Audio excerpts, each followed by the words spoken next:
Tu gères aujourd'hui 24 boîtes avec beaucoup d'employés, on va en parler, des centaines de personnes. La valeur de ta société est uniquement égale à la valeur des talents que tu as dans la société. Et là, patatras, Bali était dans le rouge, on a annulé tous les projets, on a perdu, laisse tomber. Et là, j'ai eu très peur. Un des problèmes les plus douloureux, moi je vois chez tous les entrepreneurs, c'est le recrutement. C'est horrible. J'ai monté un fonds d'investissement sans rien connaître à la finance. Donc j'ai tapé fonds d'investissement dans Google. Pourquoi je me suis mis dans une situation aussi compliquée? Comment tu fais pour pas péter les plombs avec quand même tous les business, tous les employés qu'il y a à gérer? C'est quoi un peu ton secret? Mon secret, c'est que Un titan du business qui transforme tout en succès monumental, qui multiplie les projets là où d'autres multiplient les excuses. À Bali, il règne sur le marché. Jusqu'au jour où le Covid arrête tout net. Alors il pivote et lance ou rachète entreprise après entreprise, 24 au total, dont 20 ces 4 dernières années. Des centaines d'employés et un groupe, Kosong Satu, qui génère des millions. Il s'appelle Omri Ben Kanaan, il est l'invité de Business et Dolce Vita et son parcours est une masterclass d'adaptabilité, de vision et d'exécution. Omri, tu es le cofondateur et CEO du groupe Kosong Satu, je le prononce bien. ouais. Tu gères aujourd'hui 24 boîtes avec beaucoup d'employés, on va en parler, des centaines de personnes. Comment tu décrirais ce que tu fais aujourd'hui? Ouais, je suis CEO d'un groupe qui n'était pas un groupe au début et qui était une société. Puis c'est devenu 2 sociétés, et 3 et 4. Et puis au bout d'un moment, on en avait plein. On s'est dit, OK, on va mettre un nom sur ce plein-là et communiquer sur le fait qu'on est un groupe plutôt que chaque entité indépendamment les unes des autres. Donc aujourd'hui, je gère pas toutes les boîtes. Je suis le CEO globalement du groupe. Et le groupe est divisé en plusieurs divisions. Donc il y a immobilier, il y a médias, il y a business services, en gros. Et puis là, on commence une division retail. Commerce. Hein. Et moi, je gère tout sauf médias. C'est-à-dire qu'avant, c'est marrant parce que le groupe est né, au début, parce qu'il y avait une boîte de prod, une agence de mannequins, etc. Donc c'est vraiment que médias. Et je gérais ça. Et puis je me suis détaché au fur et à mesure pour gérer d'autres industries, notamment voilà, immobilier, c'est un peu mon dada. Ouais, on va en parler de tout ça justement. Et donc là, 24 boîtes en 11 ans, ça veut dire plus de 2 boîtes par an. Donc ça y Ouais, va. c'est pas comme ça, c'est pas comme ça que ça Ouais, marche. si on voit la Mais ligne comme ça. là, il y a eu une boîte pendant très longtemps. Et puis il y a eu 4 boîtes pendant très longtemps.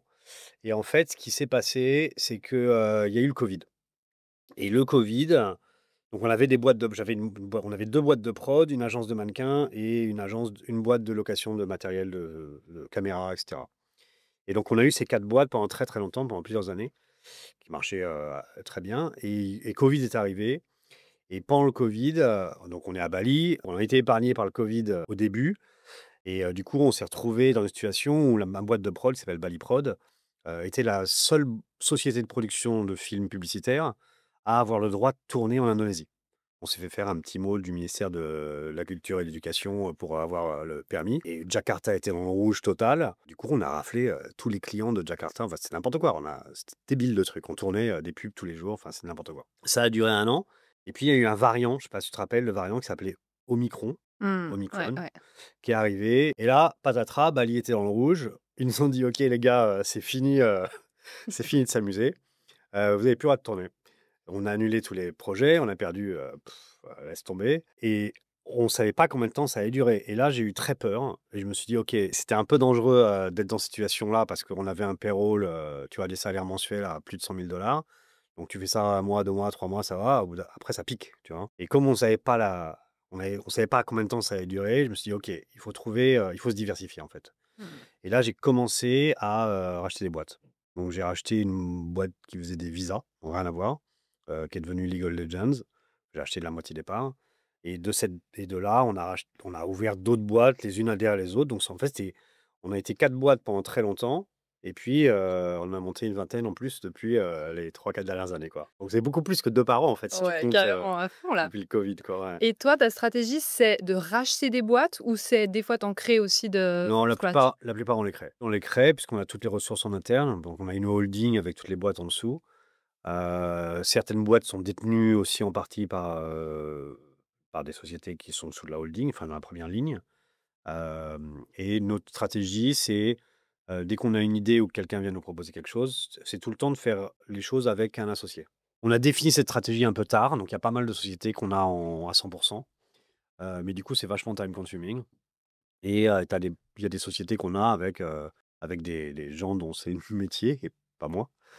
Donc nous, ce qu'on apporte, c'est l'infrastructure, le légal, l'accounting, sales, parce que comme quand tu commences à avoir plein de boîtes comme ça, bah, en fait, elles se nourrissent les unes des Ouais, autres. Donc, l'écosystème, quoi. on ouvre une boîte, les clients sont déjà là, en fait. Ils sont les clients de la boîte là, la boîte X, Y. Donc c'est plutôt facile par rapport à ça. Mais voilà, et on essaye de... Enfin, toutes les nouvelles sociétés qu'on a, il n'y en a aucune qu'on fait à 100% en interne, quoi. Mmh. Et ce que j'adore chez toi, c'est la vitesse, clairement. La vitesse à laquelle tu vas, à laquelle vous allez. Mm. Est-ce que parfois tu dis non à des opportunités? J'imagine que oui, quand on Ouais. grandit, il faut savoir dire non.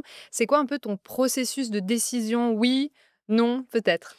Bah, on est 3 associés dans le groupe, donc c'est pas, des décisions que je prends, tout seul, on se concerte. Là, par exemple, récemment, on a dit non, de manière temporaire, à une société que j'avais fait un petit embryon de société, qui est une société de villa rental, la villa management, pardon. Donc dans un podcast qu'on a fait sur ma chaîne de podcast, Bali Business Club, j'avais dit: «On va ouvrir cette société». On l'a ouverte un peu discrètement et puis on l'a fermée après parce que c'était pas le bon timing. Alors on le fera, je sais qu'on le fera, mais voilà, c'était un coup d'épée dans l'eau, comme on dit. Et du coup, on a mis en stand-by et on a refusé. Pourtant, on avait une associée qui était très bien. Et on s'est dit qu'on allait tu vois, prendre un peu le temps de le faire une fois qu'on aurait. Là, on est en une stratégie qui est un petit peu différente. On est en train de pivoter un peu le groupe où on va probablement exiter quelques boîtes et se concentrer sur les trucs qui vraiment fonctionnent, enfin, ceux qui fonctionnent le mieux en tout cas, c'est-à-dire immobilier et médias. Mmh. Voilà. Ouais. Ouais, intéressant. Et donc ton groupe, il est décrit comme un écosystème, donc c'est vraiment comme tu l'as dit, hein, les Ouais. boîtes qui se nourrissent. C'était prévu dès le départ? Comment ça s'est passé? Non, pas du tout. Pas du tout? Ça a été à un moment Trop loin. donné, vous avez eu besoin de recruter, donc vous avez créé cette boîte de recrutement, par exemple? Ça a été Ouais, comme ça à chaque fois? ouais. En fait, toutes les boîtes s'inscrivent dans un ensemble et dans ma tête, il y a une logique. Ouais. Mais si tu regardes l'écosystème, enfin le schéma des sociétés, tu dis, mais tu vois, on a une école internationale, on a une boîte de prod, on a un fonds d'investissement immobilier, il n'y a absolument aucun rapport. En vrai, il y en a un. Ouais, non, elles se Et, relient en fait, les unes. moi, je le comprends le rapport. Ouais. Il y a des liens entre toutes les boîtes. Et chaque société a un historique, comment elle est arrivée là. Et elle est toujours arrivée là par le biais d'une autre société. C'est-à-dire que la création de cette nouvelle entité répondait à un besoin Mmh. ou à un marché dans lequel il manquait quelque chose.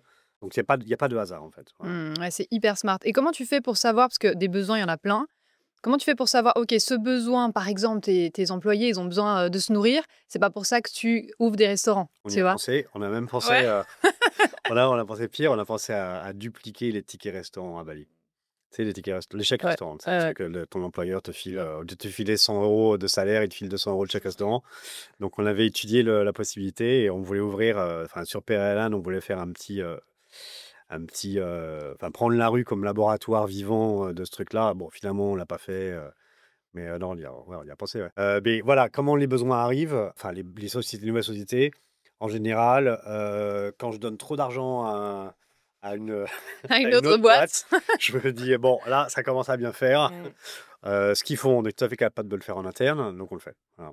Ouais, C'est tout, à chaque fois, c'est comme ça. ouais, c'est À chaque smart. fois, c'est comme ça. Ouais. Très smart.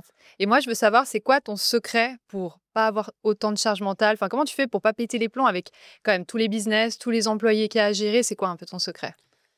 Il n'y a pas de secret. Je bosse quand même pas mal. Enfin, je bosse un petit peu moins maintenant, parce que on est bien organisé. Mais j'ai bootstrappé, comme on dit en anglais. Enfin, tu vois, c'est en mode startup pendant des années.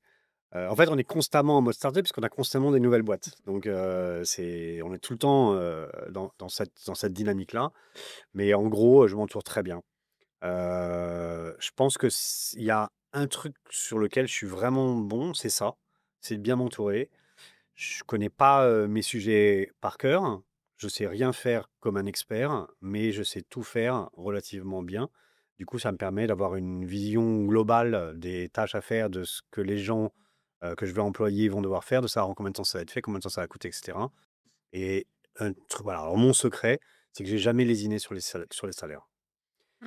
J'ai toujours été partisan du concept, de l'idée que la valeur de ta société est uniquement égale à la valeur des talents que tu as dans la société. C'est pas ton produit, c'est pas le marché, c'est juste les talents que tu as à l'intérieur. Tu peux prendre une boîte XY qui vend, je sais pas moi, des fromages, n'importe quoi. Si tu as des mecs, si tu as des cadors, tu peux enlever le produit, vendre des pneus de voiture, ta boîte, elle marchera. Du coup, nous, on a des mecs super. Franchement, on a une équipe qui est incroyable. Bon, pas tout le monde, on a 130, je sais plus combien, Mmh. 130, 140 employés. Ils sont pas tous dingos, mais en tout cas, dans les C-level, évidemment, et c'est tous des cadors. Et puis même dans les petits managers, etc., il y a vraiment des mecs qui sont formidables, quoi. Et là où on a eu aussi une bonne idée, c'est de monter une boîte de recrutement. C'était moi qui étais en charge pendant très longtemps de faire le recrutement des sociétés. Et en fait, ça me prenait trop Ouais. de temps, ça me gonflait, Ouais. tu vois, voir les mecs un par un, bah, ça me saoulait. Je me suis dit, OK, on va monter une boîte de recrutement. J'ai appelé une copine, je fais, hey, ça te branche Mmh. d'avoir une boîte de recrutement? Elle est venue, hop. Et on a une société donc, de recrutement qui s'appelle Ryan Law Agency. Et l'idée de cette boîte-là, bon, c'est de gagner de l'argent avec la boîte, mais c'était surtout de choper les meilleurs CV à la volée dès qu'on les voit passer, quoi. Voilà. Ouais. Donc, c'est à ça que ça sert, en fait. Ouais, parce que le problème le plus douloureux, un des problèmes les plus douloureux, moi, je vois chez tous les entrepreneurs, c'est le recrutement. C'est horrible. C'est horrible, ça T'es prend pas dans du ton pays. temps. C'est Ouais, hyper en plus. compliqué. Tu connais pas toutes les lois. Moi, j'ai plein de lois que j'ai apprises sur le tard avec les ressources humaines. Parce qu'on me dit, bah non, là, tu n'as pas le droit de faire ça. Je fais, mais attends, ça fait 5 ans que je le fais. Je me dis, bah non, voilà. Et c'est compliqué. Et puis, tu sais pas où nous, on est à Bali. L'Indonésie, c'est grand. Énormément de talents ne sont pas à Bali. Ils sont à Jakarta ou à Surabaya ou ailleurs. Et du coup, pour avoir accès à ces gens-là, il faut parler un indonésien parfait et avoir des réseaux que moi, personnellement, je n'ai pas, par exemple, dans le marché du travail indonésien. Et du coup, tu es obligé d'avoir. Donc, le fait d'avoir une boîte de recrutement, avec tout le staff qu'il y a dans la boîte, ça permet de multiplier l'ensemble des réseaux qu'il y a dans les différentes villes en Indonésie et du coup, de multiplier les chances de tomber sur des talents incroyables, quoi. Mmh. Donc ton secret vraiment pour pas t'épuiser, pour gérer autant de gens, autant de boîtes, c'est t'entourer de talents, des vrais talents, bien les payer. Ouais. Mais est-ce qu'on peut faire le parallèle entre, voilà, quand on paye bien, c'est automatiquement des talents, et quand on paye mal, c'est automatiquement des gens. Ce serait bien, hein? Oh, ta femme de ménage, tu lui files 100 000 $ par mois. Tu vois, la boîte, elle va pas marcher, je pense, tu vois. Mais Ouais, donc non, en non, plus, il faut trouver les vrais talents, ouais, voilà. bien les payer, les motiver, les garder. Ouais. Ouais. Mais il y a beaucoup de gens qu'on fait venir de Jakarta. On a pas mal d'étrangers. Pas parce qu'on préfère bosser avec les étrangers, mais parce que nos clients, on est sur un marché, enfin dans toutes les boîtes, ou quasiment toutes les boîtes, les clients sont des étrangers. Donc on s'adresse à une clientèle étrangère. Donc forcément, bah, il y a besoin d'étrangers pour gérer là-bas le business. Donc il y a des gens qu'on fait venir de l'étranger, il y a des gens enfin, d'autres pays.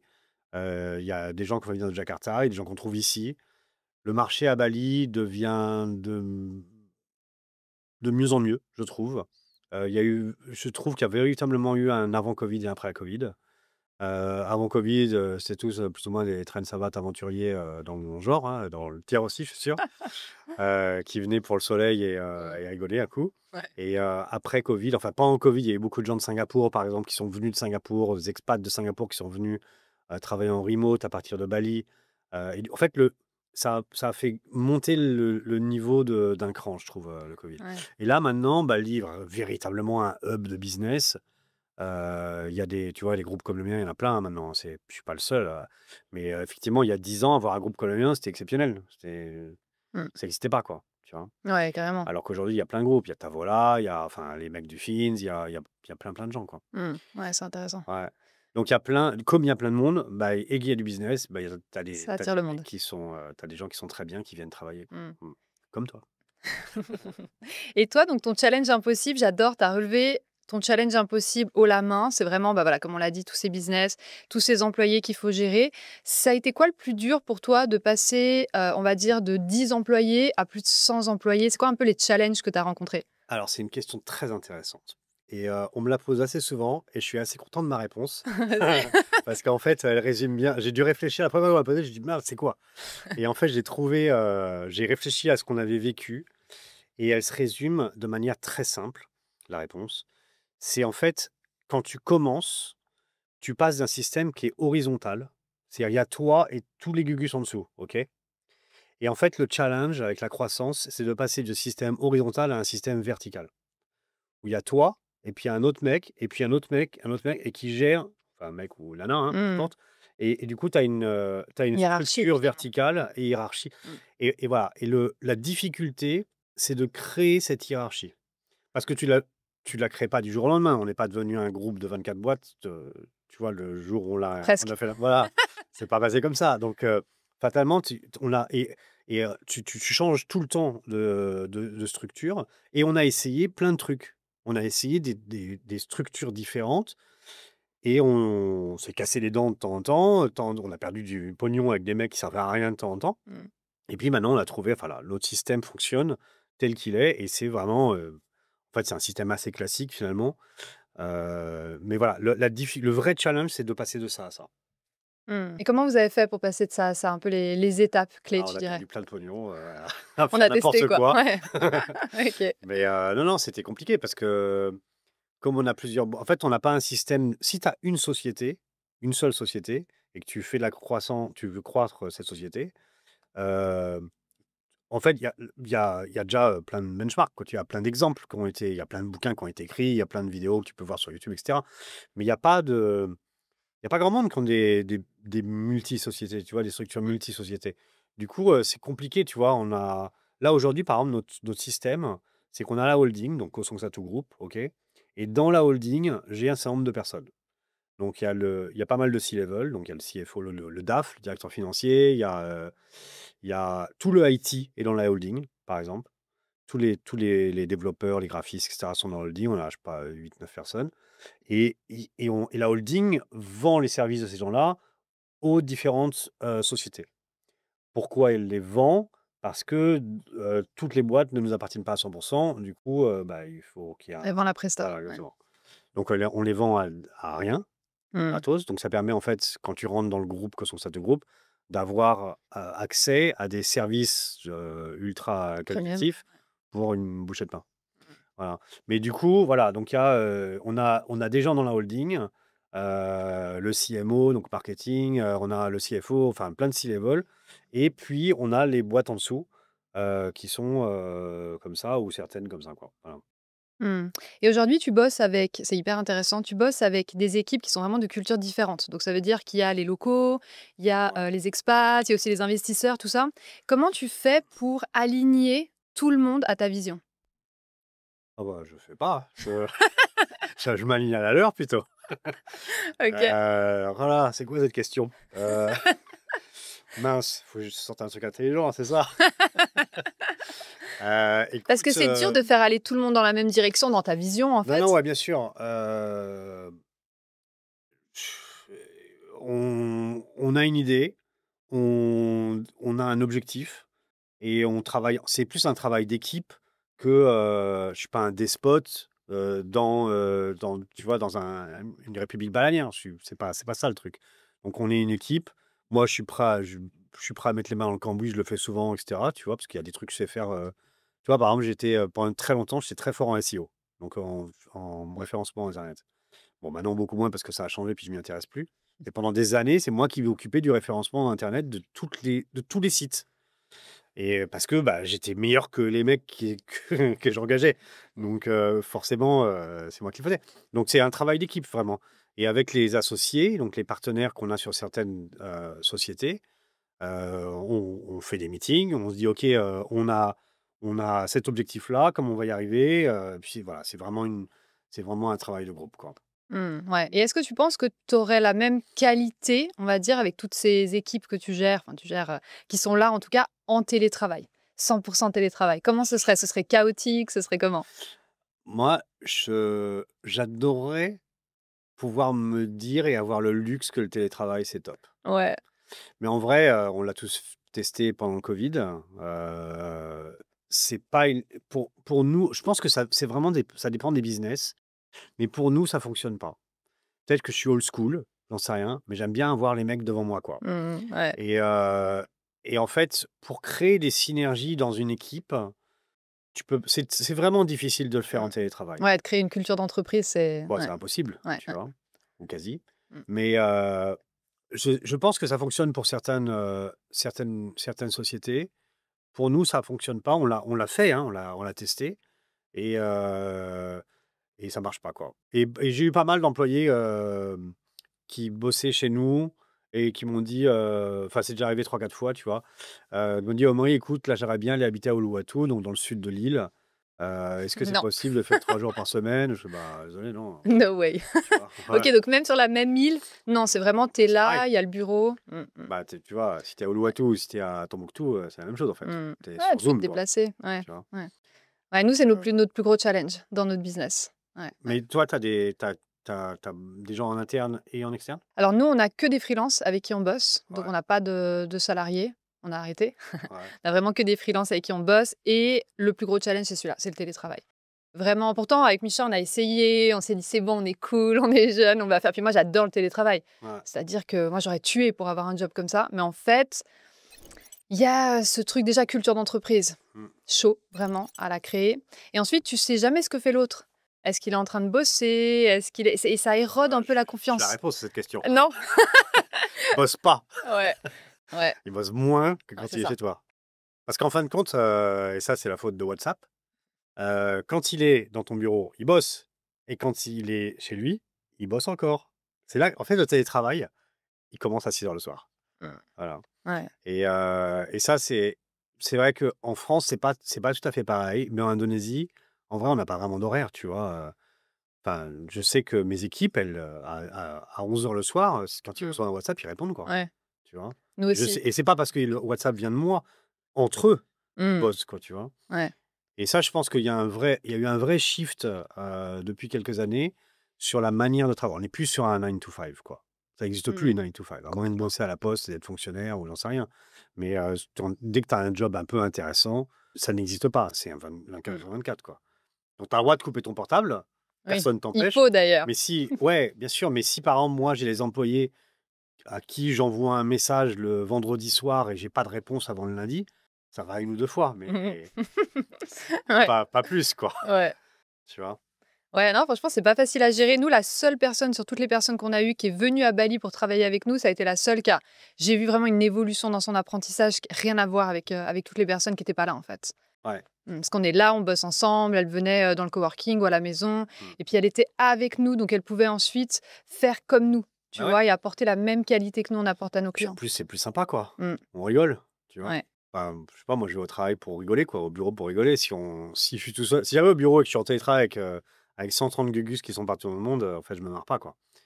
Tu vois. Donc, je trouve ça vachement plus efficace et productif d'être ensemble sous le même toit que d'être sur Zoom ou Google Meet, quoi. Ouais, complètement. Et si tu trouves vraiment une pépite, par exemple, quelqu'un qui va devenir, je sais pas, un des associés, et puis qui te dit, voilà, moi, je peux pas être à Bali toute l'année, je peux être que 6 mois, c'est un no way ou c'est... On peut Encore une fois, ça discuter. dépend du business. Ouais. Donc, si c'est je sais pas, si c'est un business en ligne, par exemple, bah, pourquoi pas, tu vois.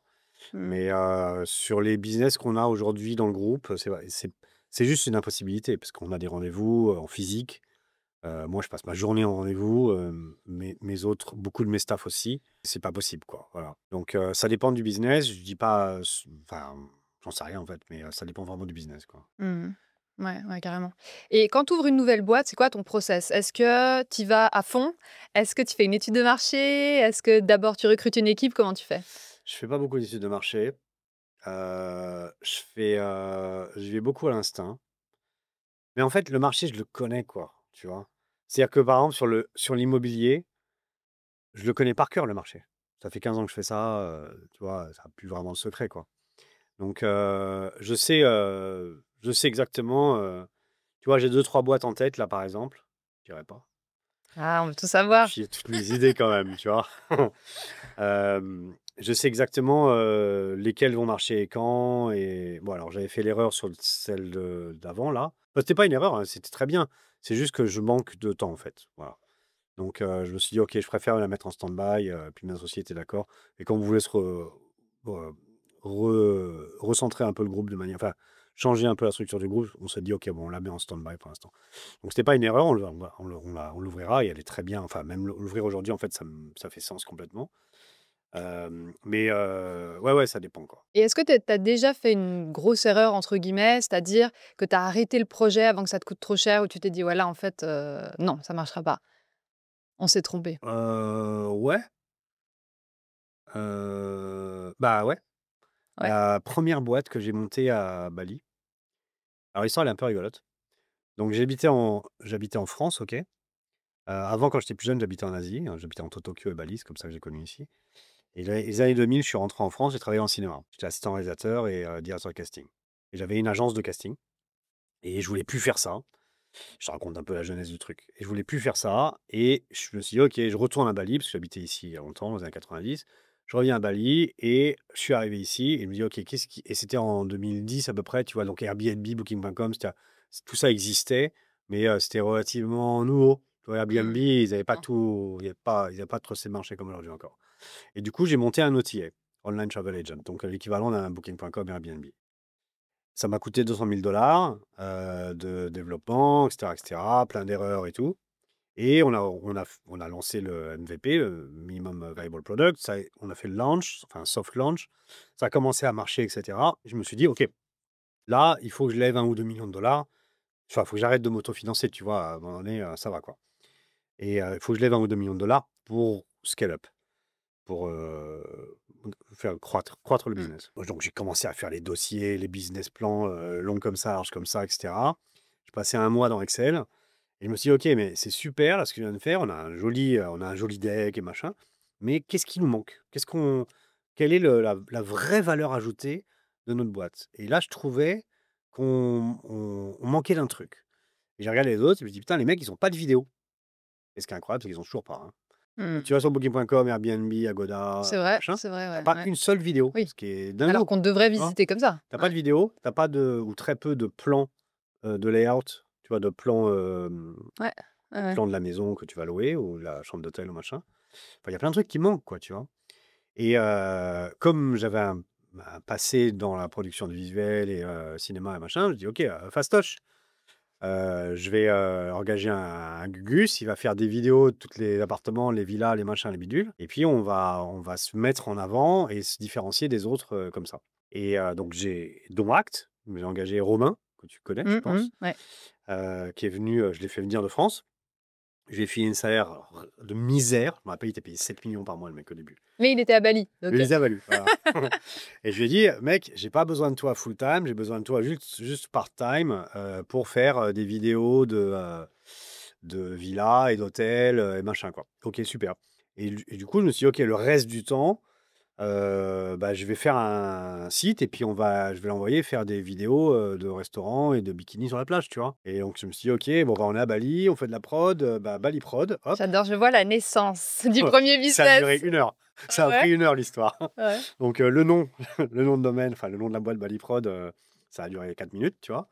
Le logo, c'est moi qui l'ai fait. Puis, j'ai pris, un fond blanc, non, un fond noir, j'ai mis Baliprod écrit en blanc, voilà, logo c'est fait, 2 autres Ça minutes donne très bien. et c'est toujours le même logo, Ouais. jamais changé. Et le site, je l'ai fait en 1 heure, quoi, voilà. Et comme à l'époque j'étais bon en référencement, en fait, on est arrivé, 1er sur Google, partout en 1 semaine.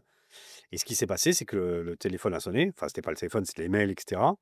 Et Baliprod a complètement cannibalisé, Bedforest, qui était le nom de mon OTA. Et Romain, il a jamais fait une seule vidéo pour ma start-up. Et Baliprod est né et au bout de 2 mois, je me suis dit: «OK, j'ai un choix à faire. J'ai une boîte qui est en train d'exploser, Ouais. qui me coûte rien». Genre, il y a pas de 200 000 à mettre, pour que ça fonctionne, tu vois? C'est que de l'humain, donc Ouais. voilà. Et puis de l'autre côté, j'ai une boîte qui m'a coûté, je pense qu'à ce moment-là, j'étais à 250 000, tu vois? Et il me faut encore 1 ou 2 millions pour la faire, prospérer, que j'ai pas. Donc qu'est-ce que je fais? Ouais. Je mets mon Et j'avais focus 15 au Gugus, j'avais 15 employés dans Bedforest. J'avais Romain et puis 2 autres mecs, dans Baliprod. Et je me suis dit: «OK, bah, vas-y, on ferme Bedforest». Donc ça m'a mmh. c'était tu vois, En fait, ça t'a amené là. ça m'a. Ouais, donc c'est facile de dire, ok, mais ça n'a pas été pour rien, et Ouais, ouais. c'est le prix du truc et tout, Mm. tu vois, mais en vrai, c'était une mistake, quoi, tu vois. Enfin, c'était pas forcément une mistake, mais c'était un échec en tout cas. Mm. Donc, Bet Forest, on peut appeler ça un échec, puisque ça m'a pas rapporté 250 000 $, ça m'a Ouais. rapporté 30 000 $, tu vois. Et voilà. Et c'est comme ça que le groupe est né. Voilà. Mm. Et d'ailleurs, Baliprod a tellement explosé. Moi, je me souviens quand je suis arrivée à Bali la première fois, on m'a dit faut absolument que tu rencontres Romain, Baliprod, etc. Omri. Donc, on m'a parlé. J'ai mis les pieds ici, on m'a parlé C'est de vrai, cette boîte immédiatement. Ouais, c'est ouais, cool. Tu carrément. nous as appelé du coup? Non. Non. Enfin, oui, Romain, je l'avais contacté à l'époque. Ah Ouais, ouais? ouais, D'accord. ouais, ouais. Oui, puis vous étiez partout. Je me souviens dans les shortcuts, il y avait les tags, etc. Enfin, Ouais. il y avait que vous, en fait. Ouais. Bah, il y a toujours que nous, Il hein. y avait toujours que Il y vous. a tu vois, dans les grosses boîtes un peu sérieuses. Après, il y a eu. Enfin, c'était le moment où Instagram a commencé à grimper. Mm. Et puis, il y a eu surtout les iPhones. Et il y a eu les iPhones, il y a eu DJI qui a lancé les drones, Mm. GoPro qui avait sa caméra de folie, là. Et du coup, c'était beaucoup plus accessible pour n'importe qui de faire du contenu vidéo, tu vois. Enfin, tout le monde en fait maintenant, c'est facile. La caméra de ton iPhone, elle vaut la caméra Ouais, elle est ouf. qui coûtait 100 000 $ à l'époque, quoi, Ouais, tu ouais. vois. Et du coup, la vraie concurrence de. Enfin, on n'a pas vraiment de concurrent à Bali Pro aujourd'hui, mais à Bali en tout cas, mais parce qu'on fait de la grosse pub, mais en tout cas, à Bali, il y a aujourd'hui 1 million de digital créateurs à chaque coin de rue. Tout le monde est créateur digital, quoi. Complètement. Ouais. De plus en plus, d'ailleurs. Ouais. Ouais. D'ailleurs, vous avez eu des super projets, hein, des marques avec qui vous avez bossé, qui sont waouh. Ouais. Enfin, vous êtes excellents, vraiment. Ouais, c'est gentil. Faut le dire quand c'est bien. Merci. Et c'est quoi les prochaines étapes stratégiques pour le groupe? Où est-ce que vous allez? Est-ce que vous restez sur Bali? Est-ce que vous partez à l'international? Où est-ce que vous allez un petit peu? Bah, Baliprod, on a ouvert. Alors, Baliprod, il y a une autre boîte qui s'appelle Sauce Universe. Sauce comme une sauce ketchup. Ouais. Sauce Universe, qui est qui est la boîte. On n'est pas vraiment visible. On a même pas. Je crois qu'on a. Non, on a une page internet. Enfin, on a juste une page vitrine, mais on n'a pas de site vraiment. Je crois pas qu'on ait un compte Instagram. Et c'est la boîte qui fait depuis 1 an, qui fait tous les gros projets.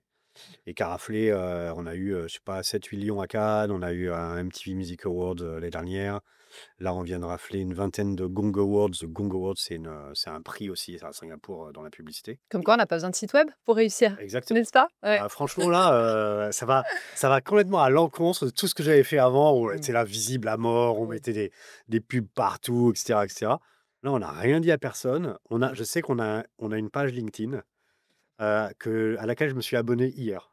Je suis même pas la page, tu vois. Vous avez build en fait par-dessus, et du coup, c'est ça qui Donc en vous a fait, ramené. ouais, Sauce Universe, c'est une boîte qui fait la création de contenu pour des grosses marques et de la grosse pub. Là, on vient de faire Expedia, enfin, on fait que des grosses marques, quoi. Mm. Euh, et Baliprod, c'est plutôt du content. Voilà. Mais Vous avez bon, du content séparé en fait. pas gratos, quoi, du content un peu cher quand même, tu vois. Toujours pour des marques, mais Moins moins luxe. premium, quoi. Mm. Ouais. Ouais, ouais, intéressant. Donc, vous avez vraiment séparé en fait. Ouais. Ouais. Avant, on avait une autre boîte qui s'appelait Bali Shoot, Mm. qui était vraiment contenu à 2000 $ pour des gens ici, tu vois. Ça, on l'a fermé. Enfin, on l'a mergé on l'a fusionné avec Baliprod. Donc ça, c'est ce que Baliprod fait aujourd'hui, mais on a monté notre minimum facturable. Mm. Ouais. Voilà. Et toi aujourd'hui, donc tu disais, tu t'occupes principalement de tout ce qui est IMO, fonds Donc, IMO. alors, excuse-moi, pour répondre à ta question, où est-ce qu'on va? Donc, Baliprod, enfin, Sauce Universe, Baliprod, tout le média, on a ouvert au Japon, là. Ok. Donc, on a une branche au Japon Intéressant. maintenant. Pourquoi au Japon? Parce qu'on a fait un Netflix Japon. Ok. On développe le Japon. Parce que mon associé Josh, il est amoureux du Japon. Moi, j'ai vécu là-bas pendant 10 ans, il y a très longtemps, donc je connais très bien. Et il est amoureux du Japon et il veut aller habiter là-bas. Donc, il faut développer les endroits dans lesquels on va se positionner, tu vois. Voilà. Mais on développe aussi la Corée. Enfin, on a fait pas mal de Netflix, etc. à Corée. Enfin, il y a plein d'autres pays, tu vois. Mais juste, là, voilà, la société, elle est à Tokyo, en tout cas. Donc plutôt Asie finalement. Pas vraiment Europe ou États-Unis pour Ouais, l'instant. non, ouais. Mais en fait, on n'est pas. Enfin, Baliprod, tout notre pôle média, on n'est pas. On est à Bali, mais on fait toute l'Asie déjà. Mm. On a tourné partout. On tourne en Thaïlande, aux Philippines, etc., quoi. Ouais, dépendamment des demandes des clients, j'imagine. Ouais. Mm. J'ai des clients européens qui veulent tourner aux Philippines, ils nous appellent nous. Mm. Mm. parce qu'on a une Parce que vous êtes les méthodologie best. parce que, voilà, ils pensent. Donc voilà. Bien, après, il y a beaucoup de pubs aussi. Donc on fait principalement de la pub, mais aussi on fait d'autres choses. On fait la télé-réalisée. On a tourné euh, Villa des cœurs brisés l'année dernière. Génial, génial. Trop bien. On a tourné enfin, plein de trucs français aussi. Plein de télé-réalités françaises. On a tourné Mm. je sais plus quoi encore, beaucoup de documentaires français. Mais voilà, donc il y a des fois, il y a des projets dans lesquels il y a plusieurs pays. Mm. Donc, ils font appel à nous, c'est nous la boîte de prod principale. Et après, on délègue et on prend, par exemple, je sais pas moi, à Manille, à Bangkok, ce qu'on appelle des production services ou production exécutive. Donc, c'est des boîtes de prod qui sont comme Baliprod. Des fois, on est dans ce rôle-là aussi. Ouais. Et à qui on dit, OK, voilà, on a un tournage, on tourne 4 jours à Bali, 2 jours à Bangkok, 3 jours à Manille, par exemple. Est-ce que vous pouvez gérer la production exécutive du tournage philippin ou thaïlandais? Mm. Donc vous êtes excellent à recruter. Il faut absolument qu'on en parle plus en Voilà. profondeur là. Bah si, parce que si vous arrivez même à trouver des boîtes parce qu'il faut garder le même standing, le même niveau. Ah, exactement. Donc c'est ça qui est dur en fait. C'est très Quelqu'un qui comprend la vibe, quelqu'un qui comprend la mission, qui... C'est Mm. très dur hein, de trouver les bonnes sociétés. Comme nous, c'est dur de nous positionner en tant que production service pour des sociétés qui sont dans le cas de la nôtre ailleurs. Mm. Voilà. Allez, dernière question. Ça a été quoi la décision business la plus risquée que tu aies prise? Plein, j'imagine. Récemment, j'ai monté un fonds d'investissement Mhm. qui s'appelle The Kedungu Fund. Et, euh, et j'ai monté un fonds d'investissement sans rien connaître à la finance. J'adore. Voilà. C'était en 2022. Je commençais à investir, donc j'investis beaucoup moi, dans l'immobilier. Et je commençais à investir dans ce neighborhood, là, ce village qui s'appelle Kedungu, qui est juste après Tananot.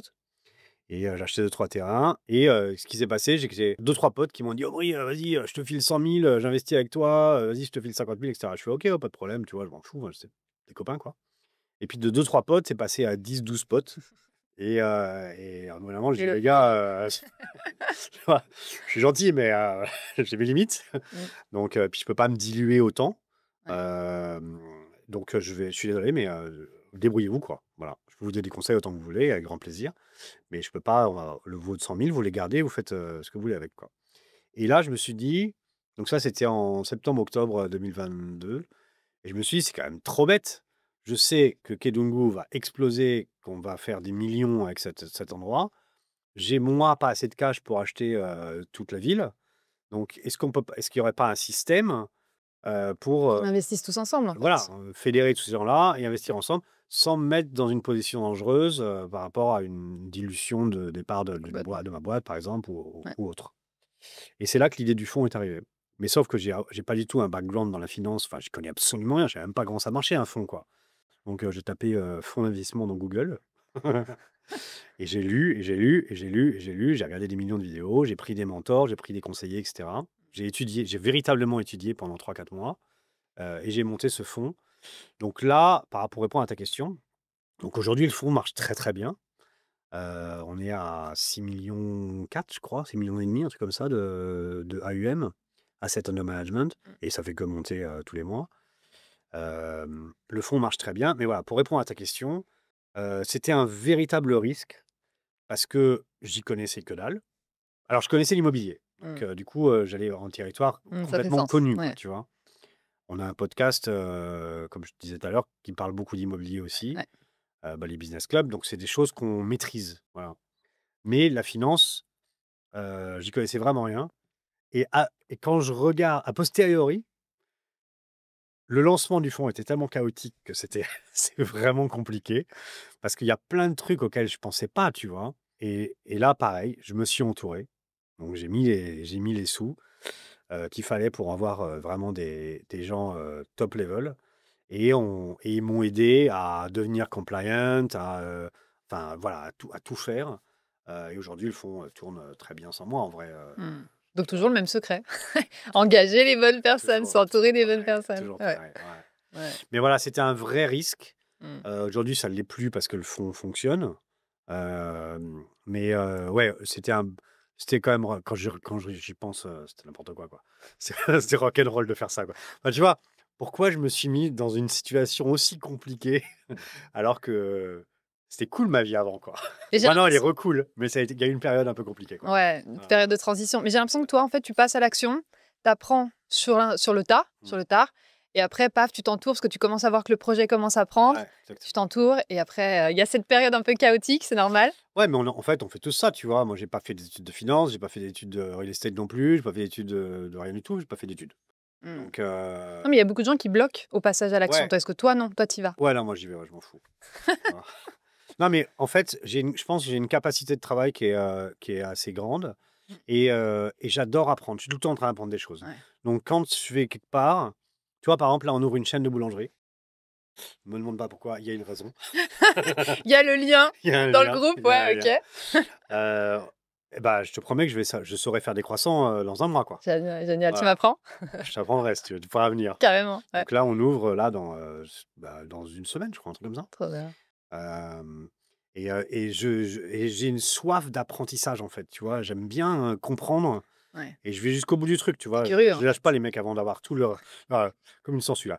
Hop, j'ai le vampire. Tu veux tout Je savoir. prends le machin et après, j'applique, quoi. Voilà. Ouais, moi, je suis pareil. Trop bien. Ouais, Ouais. tu vois.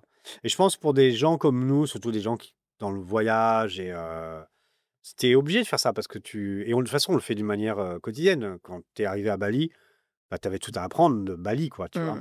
Bali, fait partie de ton modèle économique, ton business plan, je veux dire. Il faut aussi comprendre comment fonctionne ton environnement pour toi pouvoir t'intégrer et grandir Complètement. par rapport à ça, quoi. Et puis quitter la Suisse, quitter cette sécurité qu'on a, cette qualité de vie en Suisse, on est Ouais, vraiment bien. ouais. Et arriver à Bali, ouais, c'était. Bon, moi, c'est ce que j'aime, rock'n'roll. Hein. Bah ouais. La Ah, mais Suisse, encore c'est ça, un peu va, trop. il y a plus rock'n'roll que ça, Ouais, tu vois. Il y c'est a vrai. plus tard, par exemple. C'est Voilà. vrai. Mais ouais, mais il y a quand même des choses à apprendre, les codes, comment fonctionnent les gens, comment fonctionne la vie, le gouvernement, l'administration, etc., etc. Mm. Et ça fait partie du challenge. Donc tout le monde est dans cette situation-là ici de manière répétée et constante, et surtout quand on arrive. Voilà. Complètement. Merci pour tout. J'adore ce que tu fais. Merci pour la valeur que tu apportes, vraiment. C'est un plaisir. C'est cool. Trop bien. Merci à toi.